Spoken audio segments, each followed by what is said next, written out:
so much for being here. And why don't we get started by, why don't you tell us about how you first became involved in the revolution last year on the Maidan, when you first went, what you did, what you saw, what you thought. Okay, thank you very much. First of all, it's a great pleasure and privilege for me to be here, not only in this great university, but also I think in this historical room. I like it very much. And it's a great place. It's probably the most distinctive and interesting place I've been talking in for the last year. I've been to Cambridge, to Oxford, to Sorbonne, to Harvard, to LSE. But this one is very cozy and I like it. Thank you for being different. And secondly, my voice is not as good as usual as well, because I had a very hard schedule. We were touring, and for the last couple of months I'm singing almost every day. So sorry for sometimes I have sore throat. And a great singer. Thank you. No, it wasn't for. I didn't tell that to get a compliment, but just in case somebody can't hear me. Now, thank you, Mercy, for the question. Having asked me this question, you meant that everybody knows that what is Ukrainian Revolution and Maidan and everything else. Is it correct?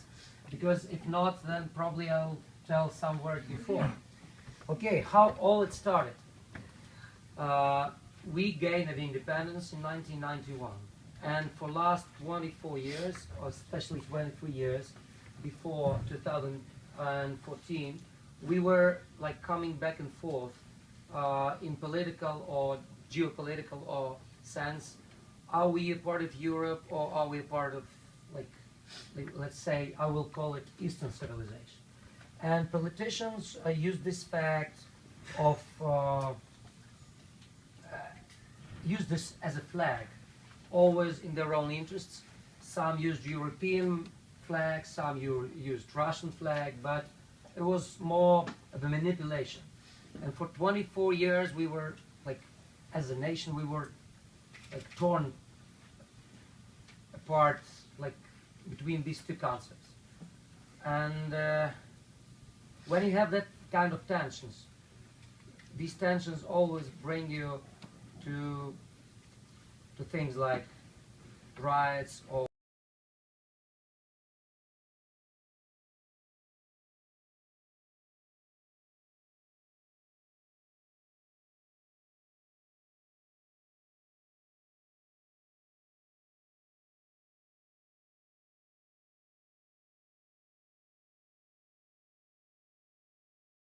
were promised that finally they were giving towards Europe, and Ukrainian government on behalf and the former president, that time President Yanukovych, decided that he was going to sign all the treaties with the European Union, to sign association, and there was a big massive PR company and publicity prior to that, like for half a year, probably a year, that we're going to Europe, we're going to Europe, we're going to Europe. Like, people were like, no, it's like a new album is coming, you know. You're given this perspective that the new song, and now the new single, and the next single, and more and more and more. Finally, the end of November, I don't remember the date, 24th probably was the date. 24th or 25th, it should be the day of signing a treaty with the European Union in Vilnius.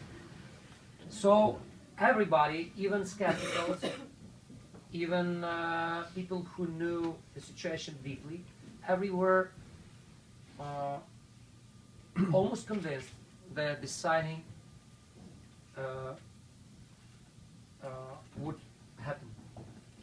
But it didn't. You know, didn't.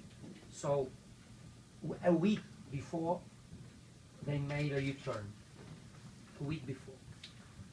And made a big part of society, especially Ukrainian, let's say, political elite, or especially pro-European elite, and not only them, but also a big part of society, like students and people who were pro-European people, made them infuriated. Because they understood that they were treated like fools for all this year. Because before that, Yanukovych wasn't seen as somebody pro-European. But he, like, the strong publicity, PR, and convincing speeches, and even, I mean, not only speeches, but even some actions, make people sure that everything would be okay. It didn't happen, you know. That caused a normal thing, as a normal democratic country. What do? When people are angry and disappointed, they go to the street. But they went to the street just to express their disappointment, and their, it wasn't even fury. It was, I would say, disappointment is the best word. It wasn't still fury. It was just, oh, we didn't think you'll screw it up. It was like that. So 200, 300, 400 activists came to Maidan, which is a central square of Kyiv. It's not Times Square, Trafalgar Square, but something like that. At least we had, at that time, we had as much as the advertisement, their advertising as in Times Square. So, and the protest, this peaceful protest began. Frankly speaking, you asked me what I did that time. Frankly speaking, I'm not, and I can state it absolutely without any fear, I never was the biggest fan of the idea that Ukraine must become part of the European Union. I have different thoughts on this topic. I'm convinced that Ukraine should become part of European society, European civilization. But for me, it's not equal to European Union. So when that happened at the beginning, I was also disappointed, but it wasn't like the goal of my life was screwed, you know. I was just disappointed because of the actions of our government that made it as usual. And I was certainly okay that students were in the streets, but didn't have any special intention to become a leader of their movement, because I wasn't standing for European Union, you know.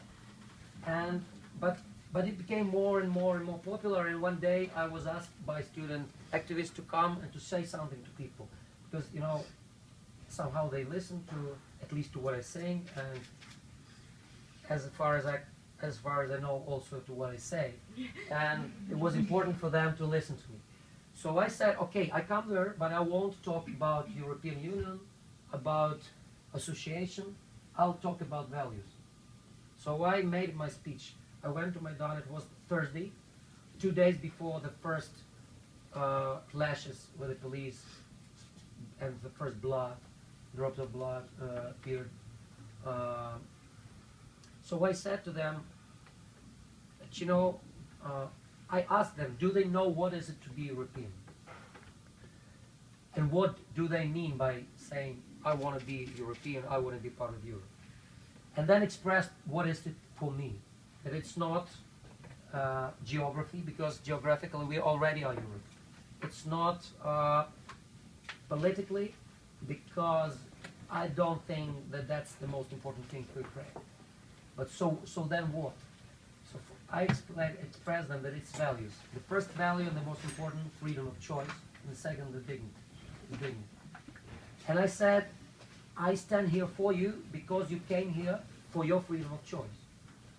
I can agree or disagree with you on the topic of European Union, but I strongly support your desire to come and to protest, because it's your freedom of choice.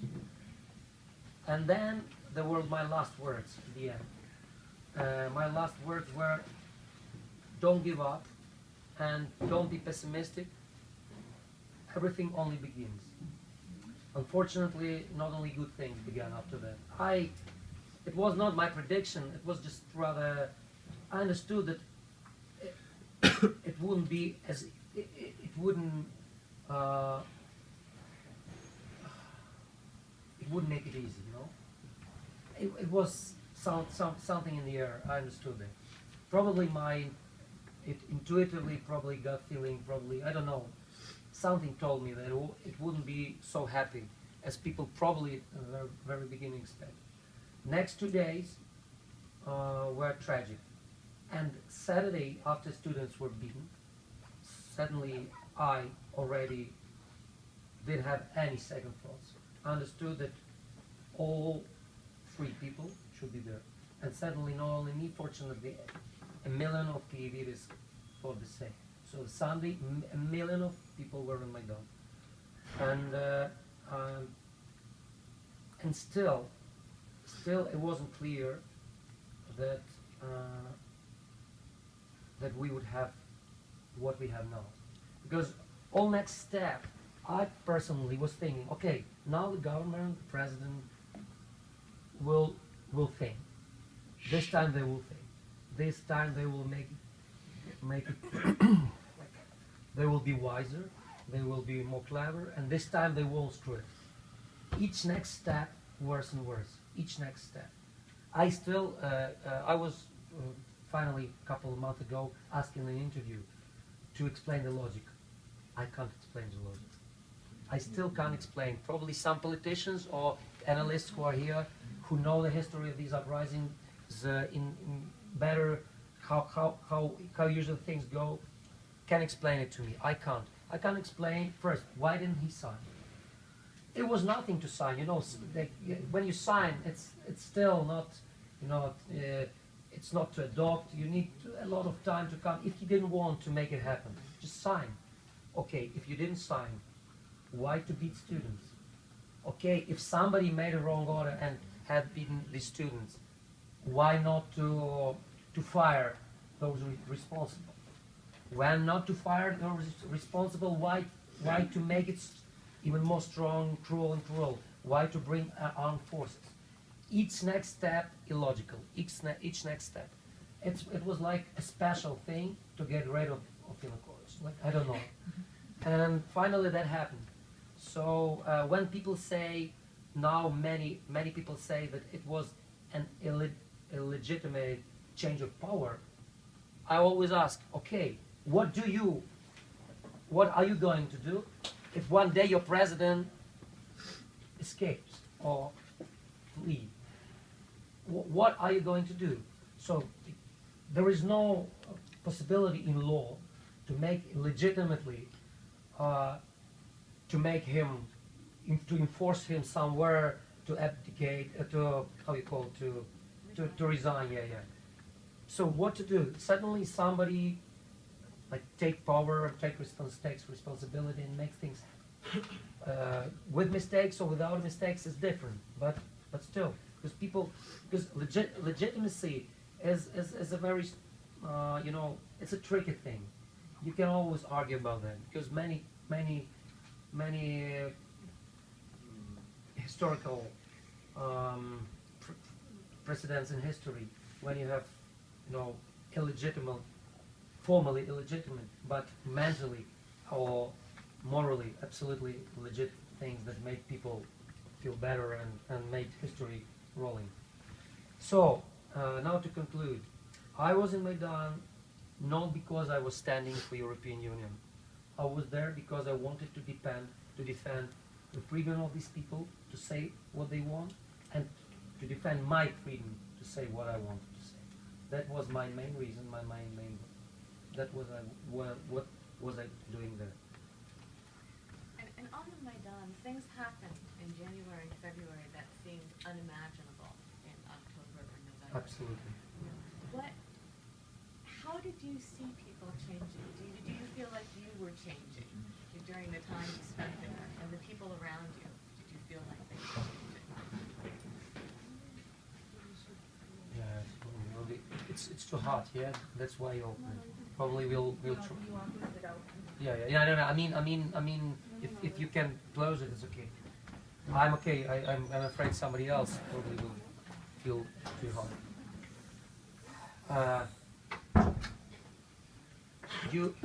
I don't know if there is somebody in this room, except certainly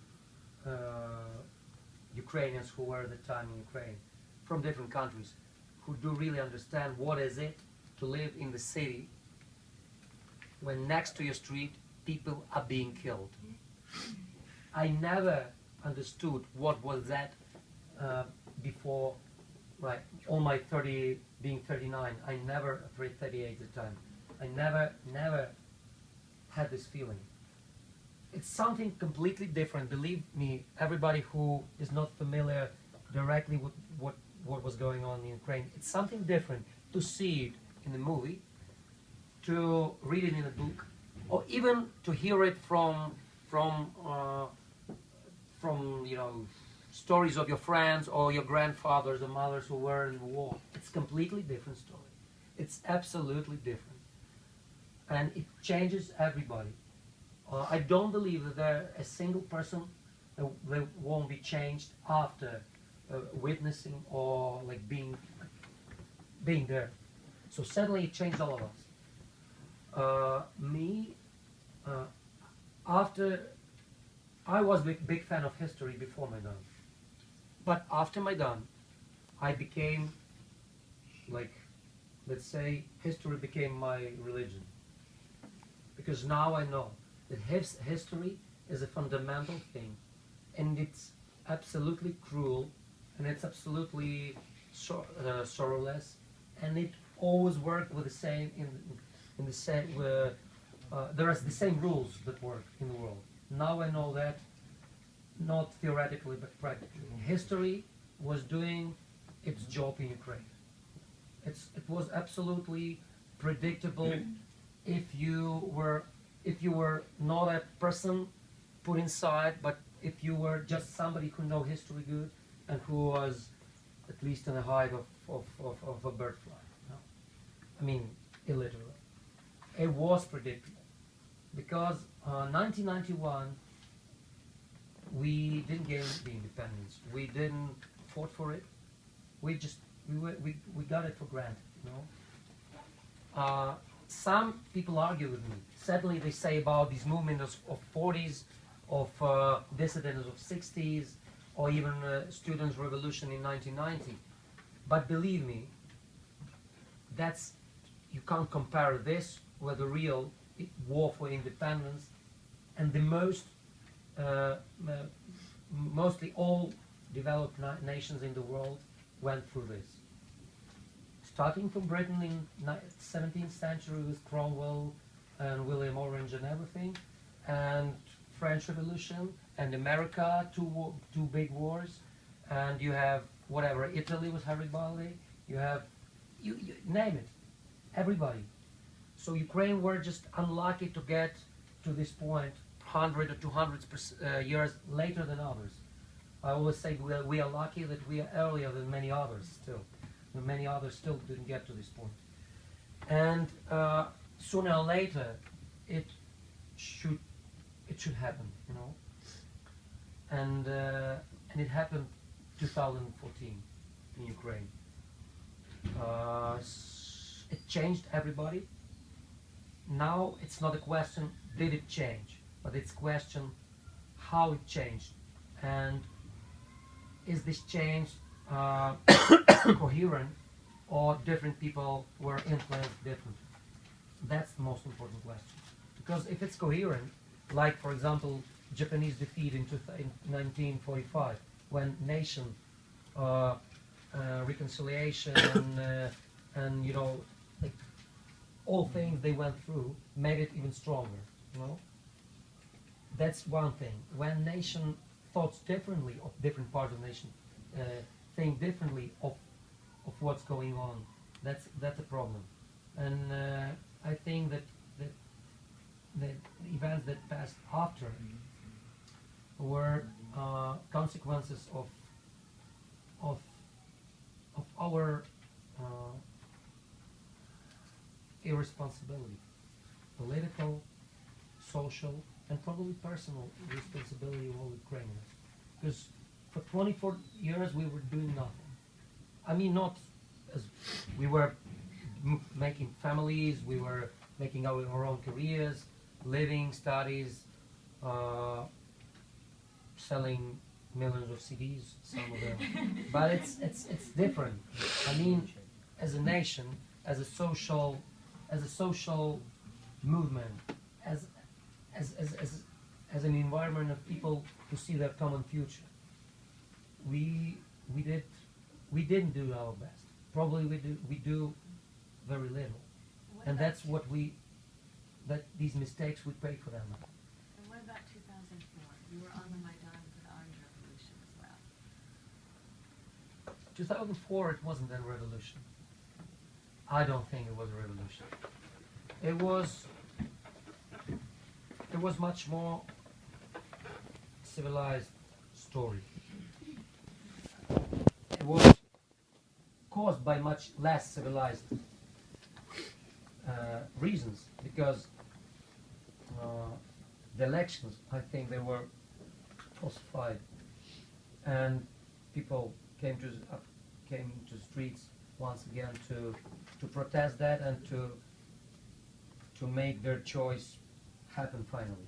But how it was done, it was much more civilized, and certainly the wisdom of that time President Kuchma played his role. We can now name him or value him differently. I wouldn't do that now. He acted wise at that specific time. It could have ended much worse, and I think that many people, let's say, shared this success of peaceful end. But I think if not his will, political will, it would have ended differently, as probably as it was now. But it depends on, you see, one person can change many things. He never gave any controversial orders. I mean, he also, there were also armed forces with, but also only with sticks, you know, and they also sometimes were beating people, but frankly speaking, they always do it in big uprisings in America or UK or everywhere else. It's not good, but I mean, that's something that still is sort of acceptable in the case of strong, like, you know, for example, riots. There were no riots, but anyway, but nobody shot, and that's very important. Let me open it up. I'm sure some of you have questions. I just want to add a little bit more about that. This 2004, 2014, it's only steps. And when you have steps, when you come to the same point, like 1991, 2004, 2014, we come to the same point. We come to the beginning from where we start. What does it mean? It means that the nation is not clear where is it going. It means that we still don't have a clear goal. Because if you have a goal, you know that you can have mistakes, but you somehow constantly go to closer to the point you want. Ukraine, I'm afraid, is still on the crossroads. There is a famous song by famous American Delta blues singer Robert Johnson, which is called Crossroads. I like it. So we are on a crossroads, and this crossroads can become shameful and can become vicious as well. So it depends only on us. And if we don't start doing something, changing our minds, first of all, because that's the core problem and that's the key to all the problems. If we don't start doing that, we'll come one day to the same thing. Probably with less blood, probably with no. Nobody knows. We still have blood pouring on our streets. We have war, and it's not over.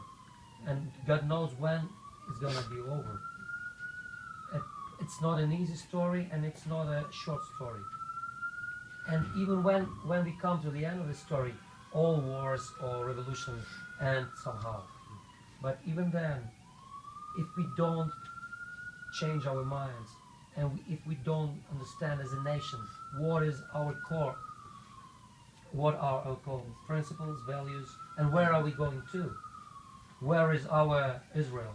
You know, if we don't know that, we'll come back to the same mistake. Many years, we will die. Our children, grandchildren, will be grown-ups, and they will face the same things before we establish some new deal. You know. Hi, my name is Stephen Redeker, and I run a nonprofit here at Yale. And what we do is we work with several thousand students in Ukraine, and Will Shriver sends his best, incidentally, and with some Yale students who are over there. And what we're trying to do is we're trying to create a network over there. And these students, they're all university students, they all feel that they can't leave it to the government, to the politicians, that they have to become proactive, as you said, and not just monitor, but actually initiate reforms. But one of the big problems, I'm going to give you a platform to speak of, is these students feel that people in the West, and especially their peers here at Yale and many other universities in this country, really don't get it. They really, sorry, I'm not trying to criticize you, but you really don't understand how horrible and how desperate the situation is over there. And as Mr. Vakarchuk, mentioned, You can say Slava. It's easy. Okay. Oh, everybody called me Slava, just S-L-A-V-A. It's very easy. well, It incidentally, also means glory in Ukraine. That's why. I don't want to make this too long, but I hadn't heard of you, and I sent an email to the social network saying, should I go to this lecture? And within a few hours, I got 300 responses saying, if you don't go, we're going to quit the network. So, I'm serious. But the bottom line is they feel that you don't care. And they know that you have all kinds of other things on your plate and your academics, and we have problems in this country. But this is Ukraine is a tipping point. And what happens there will affect the world because of Russia and because of President Putin. So they want you to try not only to understand, but to help them create this network and help them create a movement over there that could get them on the road to survival and to prosperity and hopefully success. So they asked me to ask you to tell people here why it is important for United States, for students to become involved in Ukraine. Thank you for the question. I will surprise you with the first part of the answer. There will be two parts. The first part, they don't need to. It's our Ukrainian business. Nobody else is going. There is no reason for somebody else, specific reason to help you. It's like your family. Certainly you can ask for help.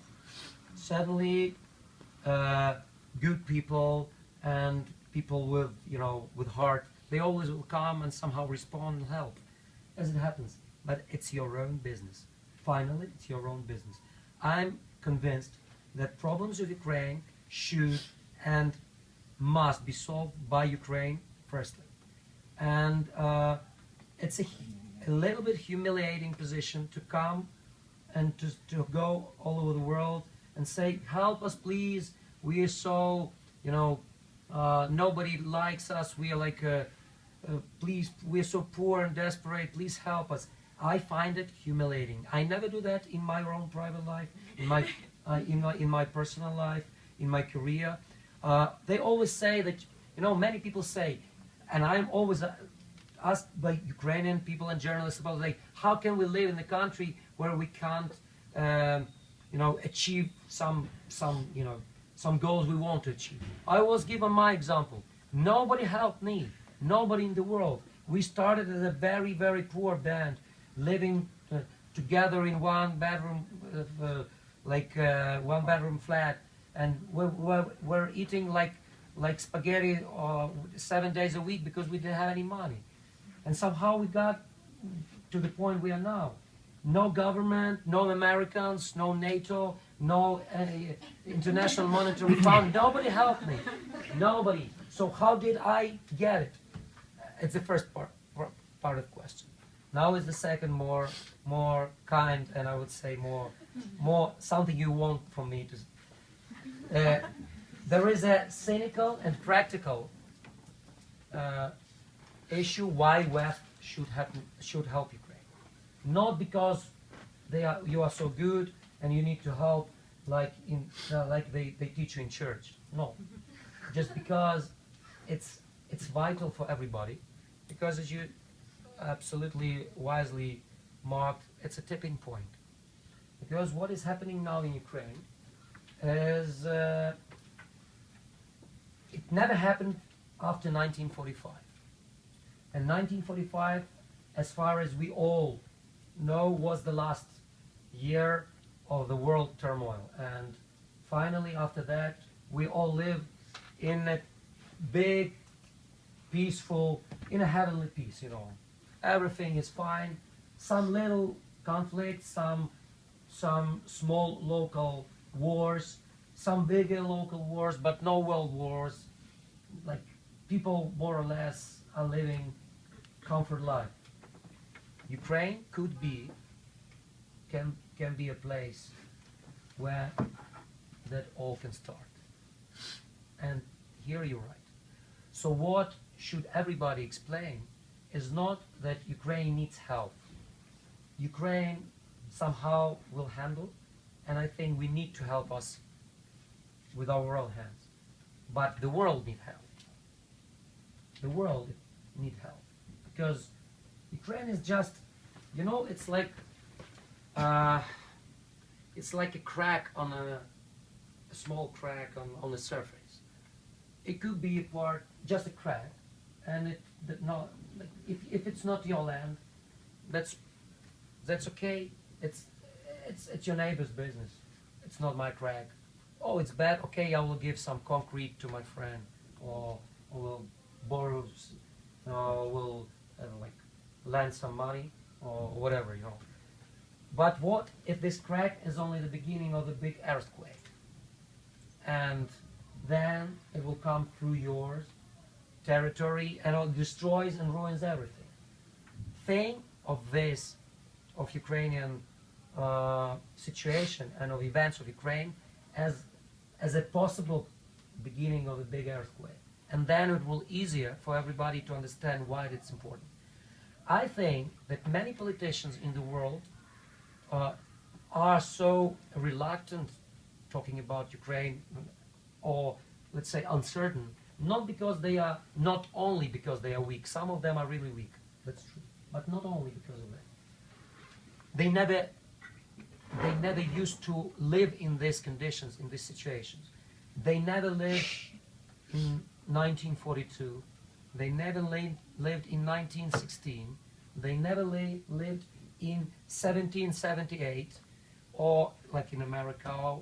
They live in a more or less comfort life. Politicians being raised or brought up in Yale, Harvard, and any others, elite, they were living in more or less comfort, not comfort conditions, not conditions of tipping point. You know, I'm a physicist. We call tipping points non-analytical points. The points of you can't count anything. You can't solve equations in these points. There is no solution. All solutions are senseless. And when you come to this point, it's too late to act by rules you were taught before, because these rules don't work. You need to create your new rules. In 1941, they created new rules, or 1939 when the New World War started. In 1914, they created new rules. There were no rules before like that. Coming even further to history, you all remember Westphalian system, when before this, everybody fought everybody, like in Hobbes' Leviathan. Yeah, Leviathan. Everybody fought everybody. That was the first time when people decided to sit down and to talk how it should be, everything should be worked out to be negotiable and to be stable. And they did it not because they were kind, because nobody could fought each other finally. I mean, there was no stronger or weaker. Everybody were like the same, and 30 years war exhausted everybody. So let us not come to this point and start doing something before. That's what I would say to all who do not understand why Ukraine is important. Because when we have an argument, just help us because we want to be a part of Europe. Bullshit. No. Nobody cares. No. Help us because we have our economy is sinking and we have like so many poor people. Africa has much worse. Help us because what? So this is the real point that people all over the world not only could but should be attracted with. It is a tipping point, and here I completely agree with you.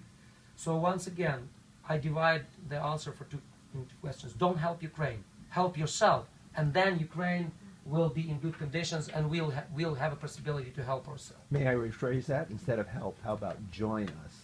Yeah, probably yes. Join us.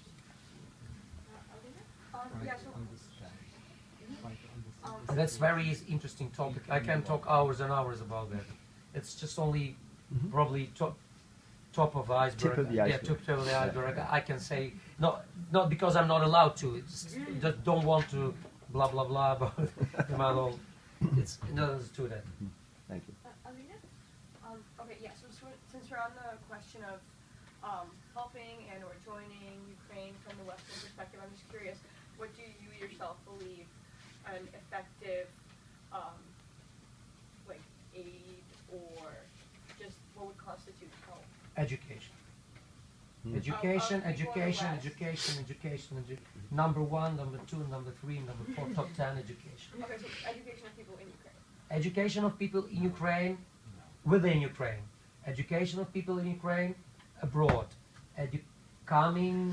Ukrainian students come here. Foreign teachers and lecturers come there. You make programs for youngsters from kids from kindergartens. You should start from kindergartens, not from universities.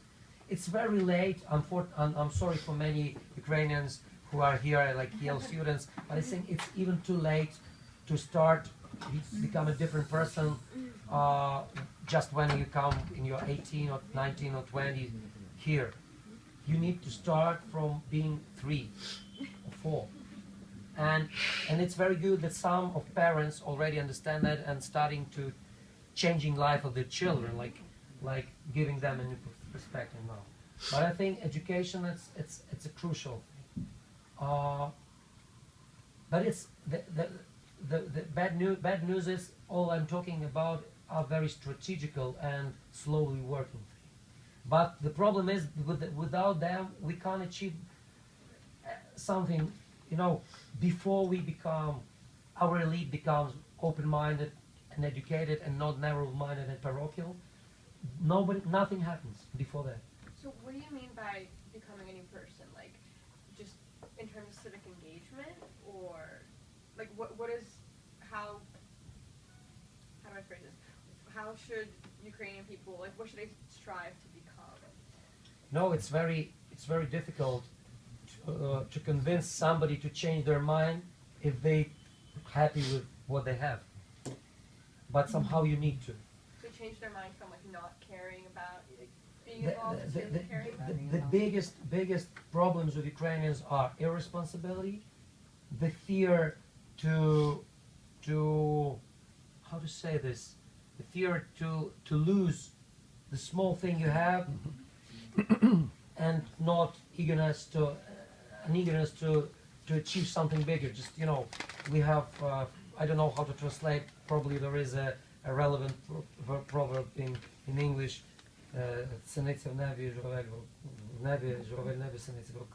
If you have this in English, you can. Just two kinds of birds. If you keeping the very speedy birds and very slow birds that flying very slow, much better to keep the quick birds in the hand then look for the bird that flying very, very, very slow. And that I'm comes. sorry, but Yeah, right. That's something like that. So there is no relevant proverb in English. Okay. yes, I'm not Yeah. professional, but Yeah. sorry. So, having said that, I mean that this is a very difficult, very difficult task and goal I'm putting here in front of you, to educate the whole nation, or to change the mind of the whole nation, is something that takes generations, and you need to put extremely huge efforts to do that. But I don't believe that there is other way. If you give me other way, I'll be happy. Just give me the new recipe. I'll be happy to join you. They say no new weapon, no money from IMF, nothing of that will solve the problem. That can help shortly, tactically, certainly. They can be helpful. But strategically, it doesn't work. I'll give you, we shortly discussed with Mars, the Israeli topic in a cafe. So I want to say about, I like this example very much. Not because we are somehow similar with Israel. No, I don't think so. But there are many things that are similar, like some specific things. You know that what I like in Jewish history, that they created their own very powerful weapon to like fight all the enemies. At the beginning, this nation was, or the tribes who formed this nation were the weakest in the region.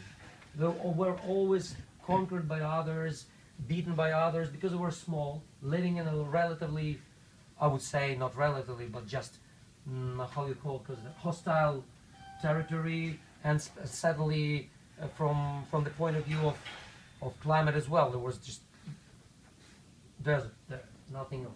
So they were always defeated and before they created the best weapon they had, the word, the book, the principles. So this is something that keeps people together as a big family. No matter where do they live, no matter what do they do, no matter how strong are they suppressed, they just feel right, because they know there are some principles that from the very beginning of their life were like, how you call, like, implemented within them, and then help this nation to exist even without a country for 5,000 or more years, and then finally to find their own country, and now to be surrounded for, like, let's say, not only friends, to successfully live, and finally to become one of the most prosperous countries in the world, starting from nothing.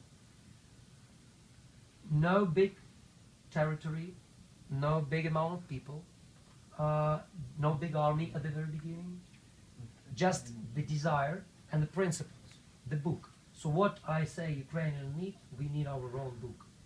I mean, the book from capital B. That's something that makes you stronger than any money, weapon, because the principles, you can't, the principles, what can you do with principles? Nothing. Money, they evaporate. Weapon, you can fight with bigger weapon or more effective weapon. But the principles, you can't do nothing with them, the values. Afterwards, I think Western civilization somehow made it work for them too. These principles that were first presented in the Bible, they went through Christianity to Western world as well, and to what you have here in the United States. These are principles, simple things, that my freedom or freedom of choice and my dignity is the most important thing, and I'm ready to die for that. And what happened, what bad thing that happened, but with a good, let's say, impact, the first deaths in Maidan in Ukraine showed It was a tragedy, but this tragedy showed that people were willing to die for their freedom. And that's the beginning of something new. Because when you are willing to die for your principles, that means that you have these principles, that they are your fundamental things. Because you can bring your flags and transparents and say, okay, I'm for freedom. But it's nothing before you give something very precious. And what is more precious than life? People were ready to give up their life, to give away their life just for their principles. And that's while being a tragedy still makes me more optimistic, because I think that's something that we can start from. And it can take us 40 years as Jewish to go from Egypt land. It can take us probably hundreds of years. But I'm convinced that it's the only way to change our minds. If we do not do that, we will be coming back and forth in the same place. Somebody will be sitting in this room in 30 years and explaining why the next Maidan occurred and why we still need money from IMF and weapons from the United States Army. Can I say something really, really quick?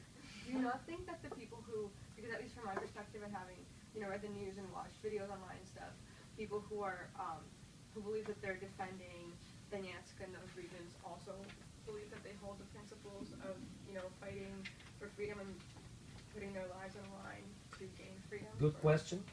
Good question. Now we come to a little bit different point. What we were talking about was Maidan. Okay? So the things we were discussing why this uprising, why this revolution occurred in Ukraine. What we're talking about now is much more complicated thing.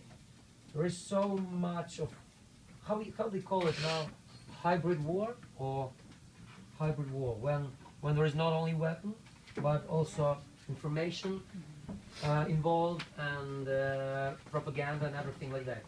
So probably it's the first ever war that happens like that in the world. Probably I hope there will be no war in the future, but I unfortunately understand they will. So probably next wars will be like that, hybrid wars. Not only weapons, tanks or bullets, but first of all, internet, newspapers, TV, publicity. And that was the most influential weapon, which caused things happened in eastern Ukraine. My opinion is the following. For many years, nobody from politicians cared what was going on in the east of Ukraine. Not only economically, because economically they didn't care, not only in east, they didn't care at all, but also mentally, or what do we call it? Ideological. Because ideology in Ukraine somehow was defined, but what the most Western and Central Ukraine accepted. Eastern Ukraine probably never accepted it too deeply, but it was okay, like equilibrium. Nobody cared. They didn't care. The government didn't care. They lived like, didn't see each other. It's like sometimes in bad families, I'm sorry to give this example, but when husband and wife, they don't sleep with each other, but still live together, because first of all, they need to live. Second, it's easier to live together than separate, and they even live in different bedrooms, but somehow, it was like that. The problem of Ukrainian government, and I blame all Ukrainian governments for all these 23 years, I don't know, correct and polite words in English to say this. They don't give it.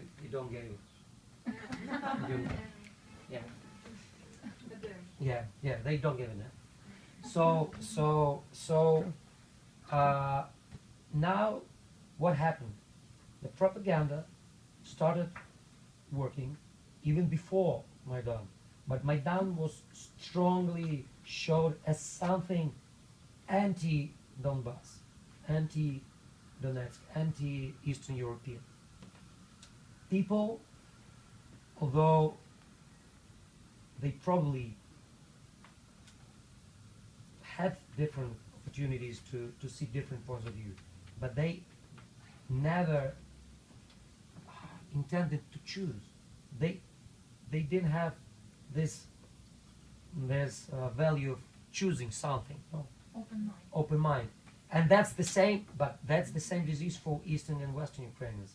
I don't blame only one part, but that part was so strongly influenced. They didn't choose what's true, what not. They accepted only one part. So, what happened next?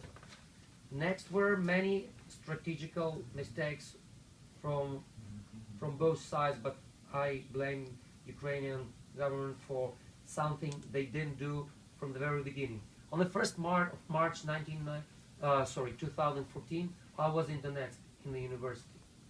It's like no, a year ago, talking to students. There were like not 500, like 1,500 people. So 500 people in a big auditorium, and like 1,000 staying. There were big loudspeakers and like PA, and they were sitting outside listening. They were all with Ukrainian flags, not all, but some of them. And it was truly pro-Ukrainian meeting. Although there was a good argument, some of them were disagreed with what was going on in Kiev, but it was an argument. Probably like ours now. So some people had they had second thoughts. But I didn't see any intention of, I didn't see any bad signs there. All happened in the next 2, 3, 4 weeks and was prepared before. And the problem that probably we underestimated it. I mean, Kiev underestimated it. So I don't think that now people in this war, they fight for freedom. They fight for their point of view from both sides. Fight for freedom was in Maidan. Now it's not fight for freedom.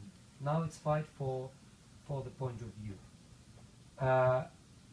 For me, it's obvious that my country, if I want it to be safe, need to preserve and to keep its territory. That's why I understand that for Ukraine, this war is it's a very battle, you know. And I don't blame people living in Donbass, and never will. They have their thoughts. They are who they are, and the worst way to talk to them is weapons and guns. But sometimes, when somebody with weapons and guns comes to your place and to your country and to your territory and says, "It will be mine now," do you have any other choice? Don't think so. So, what should be done now? It's a very clever and step-by-step, precise process of rebuilding normal negotiations. Even not rebuilding a state as a whole, negotiation, because now it came too far. It won't be very easy. But I strongly believe that the best way to handle with it is for Ukraine is to make the safe part of Ukraine becoming developed more and more quickly. It's the easiest, the safest, and the most not the easiest, the safest and the most effective. Not the easiest, probably the most difficult, but the most effective. You never convince somebody with the help on the barrel of a gun. You convince somebody showing them something better. And it's interesting because it always works. It was, by the way, tactics of a former Chinese empire, confusion thing. They never, when big enemies came, they never tried to conquer them and to come and to get new territories. They always assimilated. They made Mongols, Manchurians. I don't spell it correctly in English, but you understand. I'm talking. They co-opted them. Yeah, right. They made them part of Chinese because they were better developed, high educated, and everybody was so awed by that. So they just, wow, it's better. We choose this way. That's what Ukraine can do now. I don't believe we can do something else. But to do that, first we need to change our minds. Because you can't change your economy without absolutely fighting corruption. But you can't fight corruption without changing your mind. Because corruption is not something, it's not mentality, you know? They sometimes say it's mentality. I don't believe, for me mentality is bullshit, I'm sorry. I will explain you why. It's just rules, accepted or not accepted. Somebody should come and have guts to change this rule, to break them, to make them completely different. You changed completely the rules here 230, 50 years ago. They were different. English Empire rules were different, but you changed them here. Like many other countries. You just need to change it. It will take some time. And don't talk about mentality, because I always put one example. Korea. Do South and North Koreans possess different mentality? It's the same nation. 70 years ago, it was the same nation. They share a common grandfather, grandmothers, the same nation. Do they have different mentality? No. Look at these two countries. So does it have to do something about mentality? No. It has to do about rules. Established rules which the majority accept. But in order to get these rules accepted, you need to give examples, to make, it should be a sort of a mixture of missionarism, of propaganda, of, in good words, of, in good set of words, of self-example, of everything. It doesn't work differently. The same others, you know. So when they say, okay, Ukrainians have different mentality, we never can be Scandinavians or Americans. Okay, Americans. What is nationality from a point of view of your origin of blood or something? Do they have such a nationality? Americans. Americans is a mixture of different people. They have so many different people here. Ukrainians also built this country. Irish, Jewish, English, French, Germans, many countries from all over the world. They all built this country. Did they have the same mentality? No. If we talk about mentality. But did they succeed somehow? Yes, because they had rules. There were clear rules, clear ideas made by the founders that people accepted, and somehow it managed to work. That's it. So, Mahatma Gandhi's wife said once that the biggest problem is that no one actually wants to be as good as you are. Well, she meant Gandhi himself. So do you think majority of Ukrainians are actually willing to become better or change? Don't think so. Good question. Don't think so today. But that doesn't make me pessimistic, because you always work step by step. Once again to history. Sorry for I just like giving these examples, because I think that two fundamental things in the world are physics, which rules all the world, and history, which rules only us human beings. That's why I like them. The beginning of Christianity, who treated it seriously? Nobody. These people were treated as fools, as weirdos. Like nobody. They just, people laughed at them. They brought something new, different. People didn't like it, but somehow it worked. Step by step. Good rules, when they're good, they will attract more and more people. Why? Because they are helpful and they're working. You know, working. Mahatma Gandhi is a good example. He is a single person, but he probably was the most responsible for building Indian nation. There was no Indian nation as it is. There was not such a notion as Indian nation. There were many kingdoms or like how they call it? No, casta, no, kingdoms, no, different kingdoms ruled by different rajas and maharajas, some and different countries, even with different religions. More or less, they were gathered by British authority as a colony. So these people like Nehru, like Gandhi, they created a country. Somehow they managed to do this. In 1947, somehow they didn't succeed 100% because after that, the bloody war occurred between Muslims and Hindus. But okay, they made 3 countries, Bangladesh, Pakistan, and India. But still, they created nation from the very beginning. 1 billion of people didn't think of themselves as a whole nation, and now they do. So it's easy to make within 1, 2, or 3 generations. Don't say Ukrainians who already understand that they're a nation. They already share somehow some principles. Probably not all of them are like working, but still, I think we have good chances. Let's take some few more questions. Go ahead.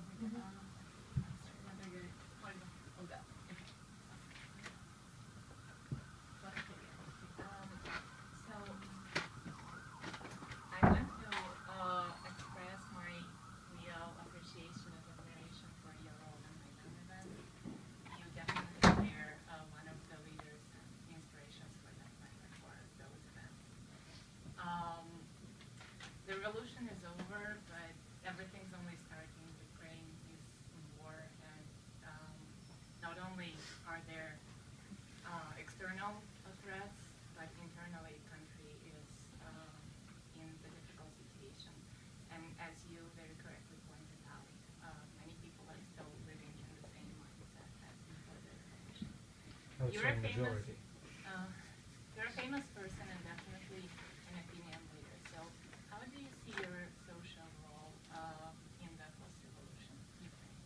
Thank you for the question. First of all, I never understand why they say that I was a leader, one of the leaders of Maidan.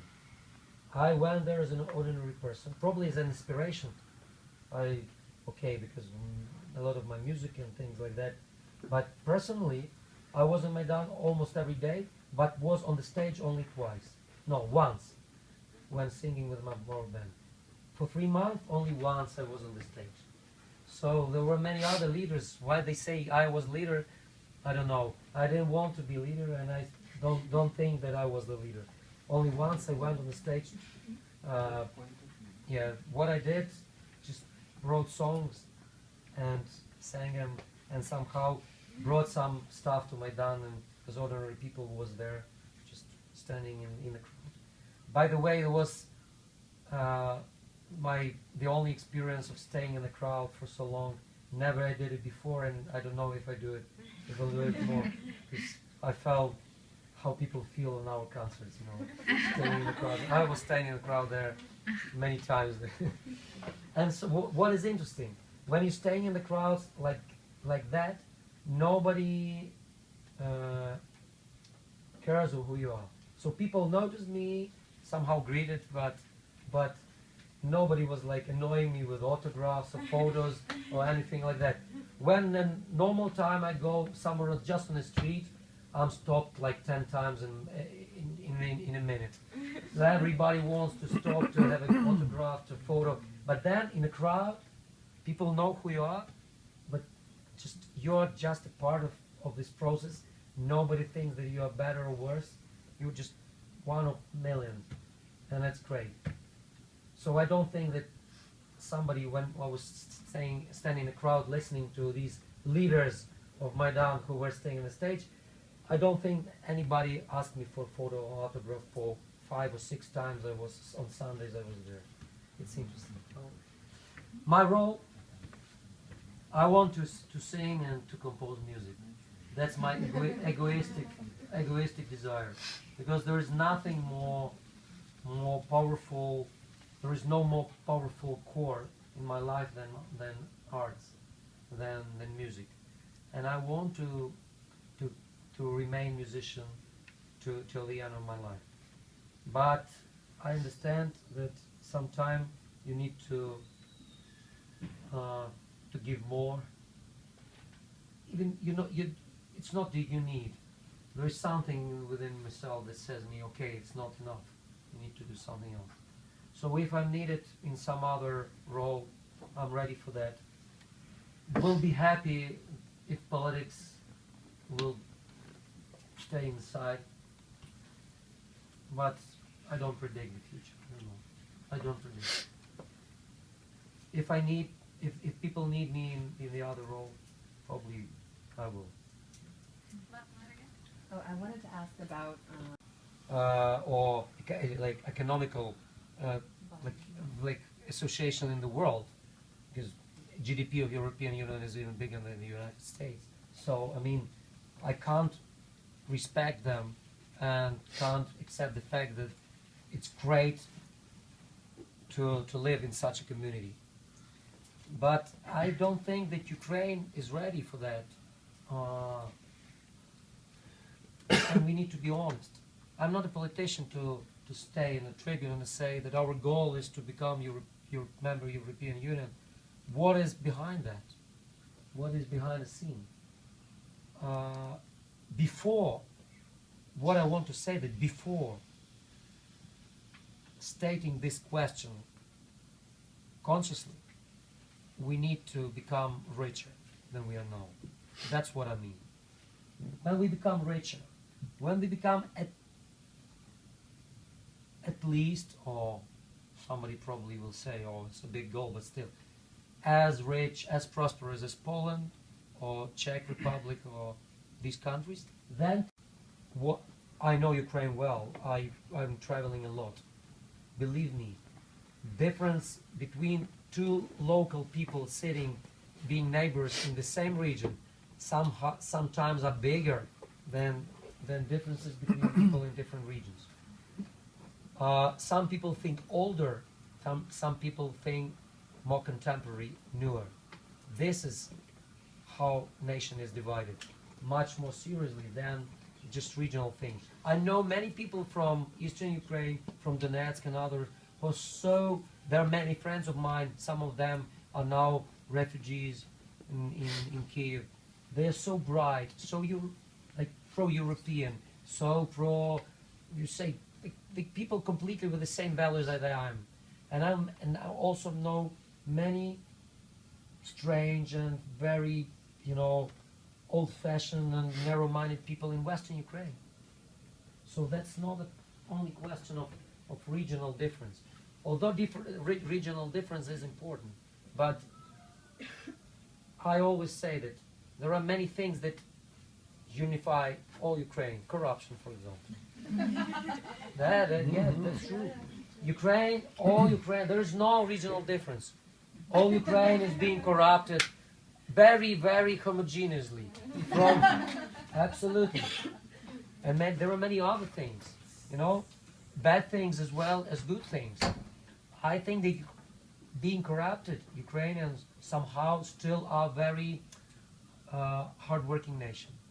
Ukrainian nation is a nation that likes to work.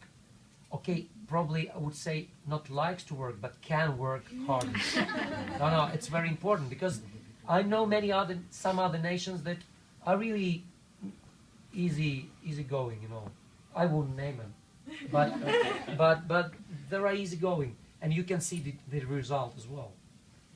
Ukrainians are not easygoing nation because for many hundreds of years they were ruled by others and they were suppressed, and there was like the peasants were almost in slavery, so they know how to work hard. The problem is they don't know how to think hard.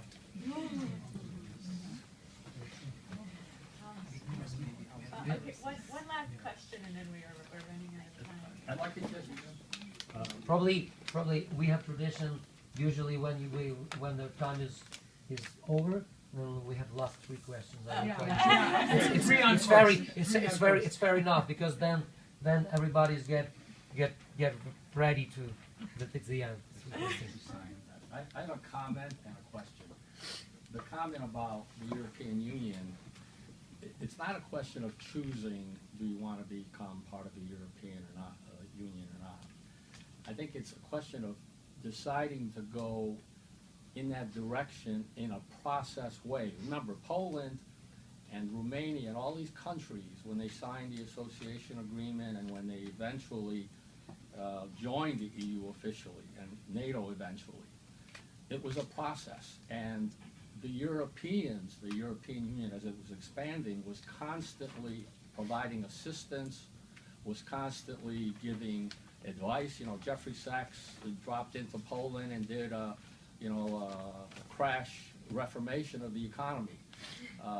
You know, there are now, our priest comes from Romania, and he was telling us stories about how when the association agreement with Romania was signed, about how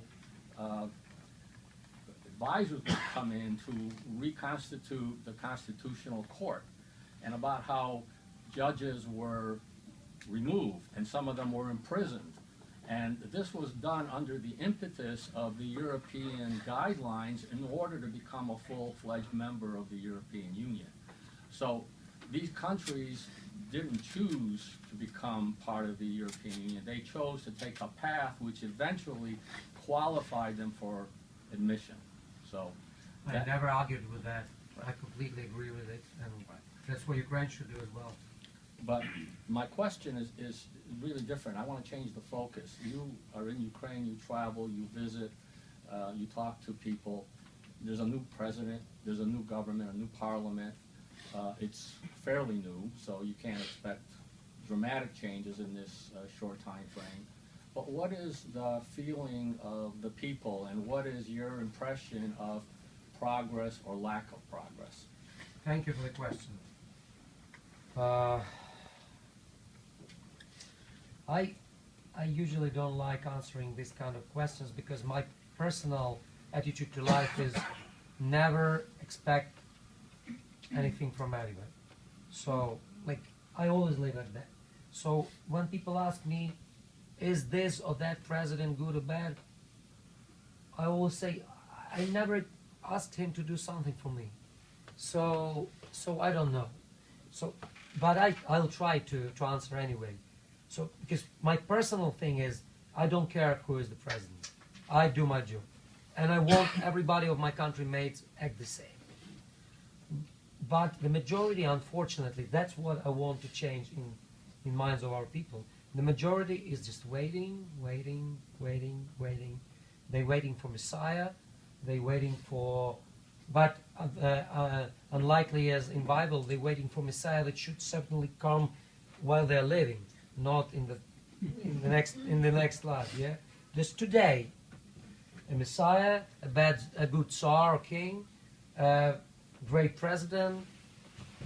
Always I hear the words, we need Václav Havel, we need Mahatma Gandhi, we need George Washington, we need who else? We need William the Conqueror. Who do we need? We need Moses, everything, just people say we need. Why don't you become one of them? If you say we need, just do your job. So my own expectations were never high. That's why I'm not neither disappointed nor charmed. So I'm okay. I'm doing my job. The expectation of people, I think, is people are disappointed. But I would put blame half for the new establishment, for the government, and for people, because suddenly the reforms that were announced are not being made for different reasons. Lack of political will, as we say, lack of guts, lack of expertise, the war in the country, combination of all these factors, a lot of old working machine that somehow they try to change now. It's true. They try to get new people in from abroad. We have Lithuanians, Georgians. They want to bring. We have our finance minister. She's American.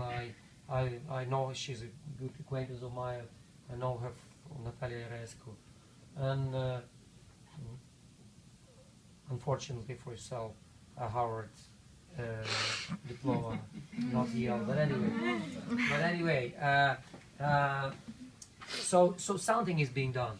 But people also need to understand that it's their contribution. It's their contribution. So if you're not satisfied, try doing yourself something. So have you been to Ukraine? No, you know. So there is a simple example. Okay, the city of Kiev doesn't have money to change or to repair roads properly. But okay, do you need to have special money to keep the place near your house or condominium clean of garbage?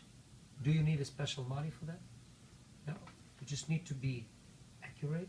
You need to be like hardworking. You need to be just to like the rule. You just have your garbage, get your garbage thrown into a proper place. Why don't you see this picture in Kiev? So when it starts from garbage on the street, it means that people don't care. And that doesn't mean that somebody doesn't have money. When, believe me, I'm 100% sure, when you come to the city and you see no garbage in the street at all, that means that something changed. That's the first step. After that, somehow, miracle, you'll find money for changing roads, then for changing educational system, then for changing government, and you should start from yourself. You pointed Poland and Romania. I've never been to Romania. Actually, I've been to only like a small child visiting to Bulgaria, but never been to Romania. But I know Poland well because I was brought up in a border with Poland, so I speak Polish. And this was already nation with a good notion of their future at the 1990 or the 1989. They were already ready. They were poor. They were like the rules didn't work. The economy was ruined, but they knew what they wanted. That's different with Ukraine. That's why we need this. Why that happened? There are many reasons, and now we can come to a twilight zone, murky things. I'm even not ready to discuss publicly with being recorded because there are some controversial things. I have my thoughts what's the difference. But I would say generally, more diplomatically, different historical development. And now we also, our threshold is much higher than theirs. We need to the efforts we need to bring are much bigger than Poles did because of the history. First of all, they had a lot of time. They had their own country, nation, and their state. That gives you a lot, and many other things. Ukrainians were divided between two empires, and some say that one empire was bad, another was good. I never think that there is good empire when you are just a part of a colony in the country. There's never good or bad empire. All empires are bad if you're a colony. Yeah, but in one part of Ukraine, the rules were more strict, in another less. In Western Ukraine, they somehow presented Ukrainian culture. I don't think that because Austrians were more kind or polite, just because the politics of this empire was not, they didn't care on national identities, they would care about different things. Russian empire was different, they wanted to assimilate, so just, it happened like that. But even language, I know that the majority of Ukrainians here are patriots, and the language issue for you is very vital, but believe me, even language is not the most important issue. Irish almost lost their language. They are one of the strongest nations I've seen. They're a great nation. I've been to, Gaelic once again. So the important is your values. Once again, values, and values. And not, but values doesn't mean only Guinness on St. Patrick's Day. It's something more. The two, one, two. If I may, segueing to that, Slava, the question pertaining to Poland and Ukraine. Poland had a very strong leader in its workforce, Lech Walesa, and he became a symbol of the future and belief. In your opinion, do you think that Ukraine lacks the leadership that it needs to move forward with a value system, a rule of law, Right. etc.? And before I conclude with my question, I will share a story that may put this into perspective very quickly. There's a very famous meeting that took place with Leonid Makarovich Vakarchuk and the former U.S. ambassador Roman Popodyuk, who was the first ambassador to Ukraine. And Popodyuk asked Vakarchuk the question, Leonid Makarovich, why couldn't you effectuate change? And he answered the question very simply. He said, when I would come to the office on Monday morning, I would have a red phone and a black phone on my desk. At 10 o'clock every Monday, the red phone rang. Okay, August 25th, 1991, he comes to the office, right, and the red phone's not ringing. And it's 10 o'clock, it's 11 o'clock, and it's 12 o'clock. So Popodyuk says, why don't you just pick up the black phone and tell people what to do? Because Moscow gave you orders, and you were implementing. And he said, I didn't know what to say. It's a true story. I was present at that meeting. So is there a leadership issue that is problematic in Ukraine? Thank you very much. It reminded me the previous question I forgot to answer properly. There was a question about movement, bottom up and top down. We have the same in Cambridge. Yeah, we had a discussion in Cambridge. It was an argument, a hard talk, I would say. So I think it's a reciprocity process. So you need to do both. The society, by the way, when I'm talking about society, I don't mean all citizens in the country, because in every country, civil society, it's just 10 to 15% what we call elite, or how you call active society. It's the same in America, in France, in China, everywhere. You don't have 100% people involved. I think even here you have 15% people who care. No, like it's true. Yeah, others are happy with what these 15 people are giving to them, and it's normal way of living in the world. But so these 15 people, percent of people, should start the process bottom up, but without having a reciprocity way from top down, you won't succeed. So suddenly, I think we need a leader. Probably we need today, and that's something probably not very popular among Democrats, but probably we need some very strong leader. Not as much democratic as probably some people in America might expect. Having said that, I'm not talking about, Robespierre or Stalin. No, sadly. But somebody who probably would, how to put it correctly? Okay, there is something how it should be done, okay, on the red phone, and on the black phone, there is something that probably shouldn't be done, but you're sure that that's the only way you need to do, and you need to take black phone. We need these kind of people. As I'm not an official politician, I can say some words that probably could treat me as a political hooligan, but I can't do it. I don't care. I don't believe in rules in the world. I believe in how do you call it? In negotiations, or if we have rules, it's not rules given by God or somebody. It's something that we decided to live with. So it's just decision of many people. So if some rules are wrong, do different. They say, okay, you should. So if I were the leader of the country, I certainly would care what the world says, but much more I would care what I think is right for my country. And that's one more thing with what I like in Israel. I not always agree with what they do, especially when there is very tricky Middle East issue and there is no right or bad solution. There's always different things. But I always like how their elite works. They just don't care what everybody else. Not because they are so arrogant, but because they know that finally it's their business. And if they screw, it's their problem. If they succeed is their achievement. Nobody else is there to help them or to blame or to work for or against. And that's the way we need, in Ukraine, we need to live. I don't see the guys there who act like that.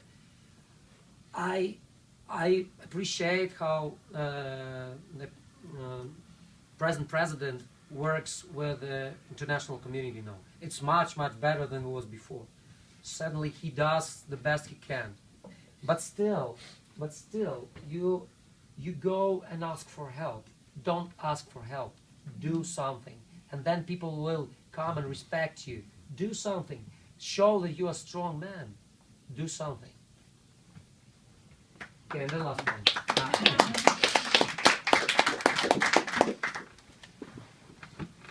And the last one? No? Oh, great. No question. Actually, could I just make a statement in support of that? An official one? An official statement. No, because I actually spent the better part of the last 2 years in Ukraine, in Kyiv. I was part of Maidan from the beginning. I was at your December 15th concert with, and the way you... With lights, Senator McCain was there. Yeah. And he made a selfie from all that. Yeah. And so no, there, I'm not joking, it's true, I'm sure. And there was the question in terms of what role can you play, and one of the things I found, because that was also the height of the anti-Maidan, and I remember when you were on stage, and you are an all-encompassing force, where it was some of the ones from the anti-Maidan were sitting somewhere further up. But we reserved special place for them. Exactly. Yeah, we're also fans of a canal. Exactly. And so I think that in itself is just you as a person in the band and everybody is a unifying force for whether, again, the East, the West, the languages is very much artificially. It was when the politicians needed it, it became an issue. And so the way you finished, I know when I'm in Ukraine, one of the things I've always, because people will always ask, what should the U.S. do? What should this do? And I said, Ukraine needs to finally, not what Russia wants, not what the EU wants, not what America wants, Ukraine needs to do what's good for Ukraine. And it could be bits and pieces from each of these. And I think it's slowly... And you know what? Thank you for this statement. And you know what? When you're starting doing proper, correct things for your country, everybody will be dissatisfied. Everybody. You won't please anybody. Believe me, when there will be the day Russia, EU and the US, all of them will be like, okay, it's not something that we want you to do. That's the way you do correct. Please join me in thanking Slava. Yes.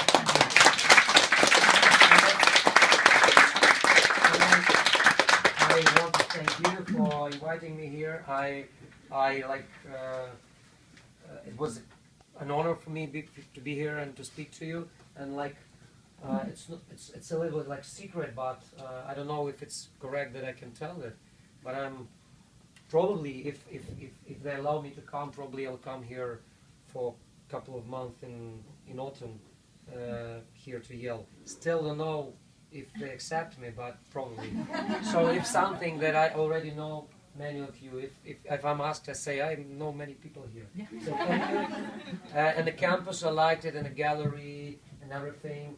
So probably we'll still check out some place here. We're leaving at 8, so thank you very much, and thank you for coming and listening. This is very important for me. This conversation is not less important than our concert in the Hammerstein in New York 2 or 3 days before for 10,000 people. So this is as much important, because this is something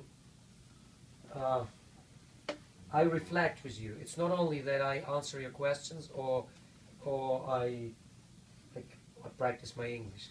I reflect and I see that, and I see from your responses, from your eyes, that I think correct. That we should stop. How there's a good English word. No, Nate. No? Complain. Yeah, no, complain is different. It's like Whining. whining. No, we should stop doing that. That's true. And once again, I'm very open to any help you need from myself or connections, or you told me about your network and everybody else. So let's be in touch now or via email or you can come to our concerts. Unfortunately, the US concerts so far we stopped with coming here. Probably next is Europe and Ukraine. Probably in a year or two we'll come as musicians, but probably I'll come here earlier as mentioned. I don't know. Thank you.